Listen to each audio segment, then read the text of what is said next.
এটা সিঁড়িটা, এটা কমন স্পেস,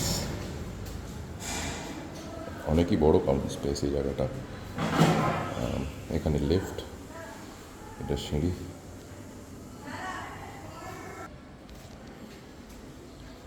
এটা ফ্ল্যাট। এখানে ঢুকেই একটা এন্ট্রি স্পেস আছে, যেটা টোটাল 8 ফুট চওড়া, এটা ওয়াইড।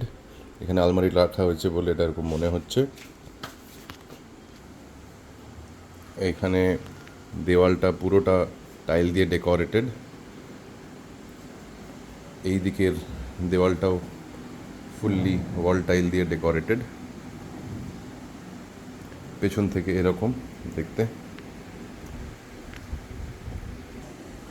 এই দেওয়ালটাও পুরোটা টাইল দিয়ে ডেকোরেটেড।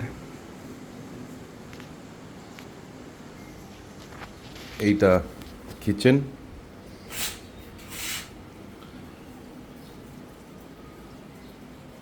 কিচেন স্পেসটাও অনেকটাই বড়। এখানে আমার একটা 330 লিটার্সের ফ্রিজ আছে, যেটা ইজিলি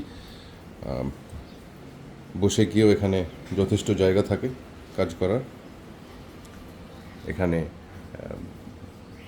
কিচেনের চিমনির আউটলেট পাইপটাও দেওয়া থাকে, বা দরকার হলে এক্সস্ট পাইপও লাগানো থাকবে, যেতে পারে। এটা পুরোপুরি ওয়াল টাইল দিয়ে কাভার্ড জায়গাটা, যাতে পরিষ্কার করতে সুবিধা হয়। এইটা গ্রানাইট টপ। এটা টেবিল টপ বেসিন।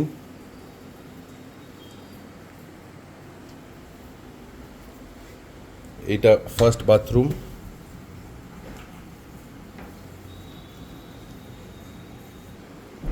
এটা ফার্স্ট বেডরুম। এটা অলমোস্ট 13x12 একটা ঘর আর কি, বেশ অনেকটাই বড়। আমাদের অনেক জিনিস আছে বলে এরকম মনে হচ্ছে, বাট এটা অনেকটাই বড়। সব থেকে স্পেশাল ব্যাপার হলো এই দিকটা, এটা উত্তর দিক, এটা পুরোপুরি খোলা। এইখানে পুরোপুরি খোলা এদিকটা। এইখানে একটা পুকুর আছে, তো এইখানে খুবই ভালো লাগে সন্ধেবেলা।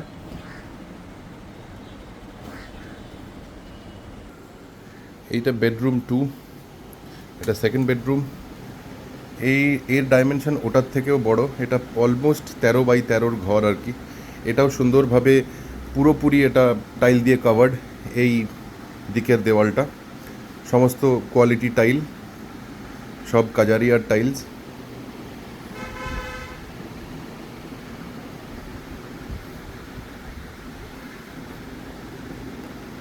ওই ঘরে আর এই ঘরে যে এসি দুটো আছে, এই দুটো আমি একসাথে দিয়ে দেবো, কারণ এইগুলো আমি নিয়ে যাব না। আর দুটো এসি অলমোস্ট ব্র্যান্ড নিউ, 2-3 বছর বয়স।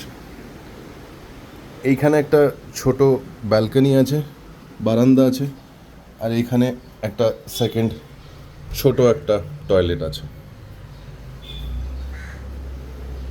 আমি আরেকবার দেখিয়ে দিই। এইটা হচ্ছে সেকেন্ড বেডরুম, এইটা হচ্ছে কিচেন। এটা পুরোটা জায়গা হলো ওপেন স্পেস, হল, ডাইনিং। আর এইটা হলো বেডরুম 1, এটা ফার্স্ট বেডরুম।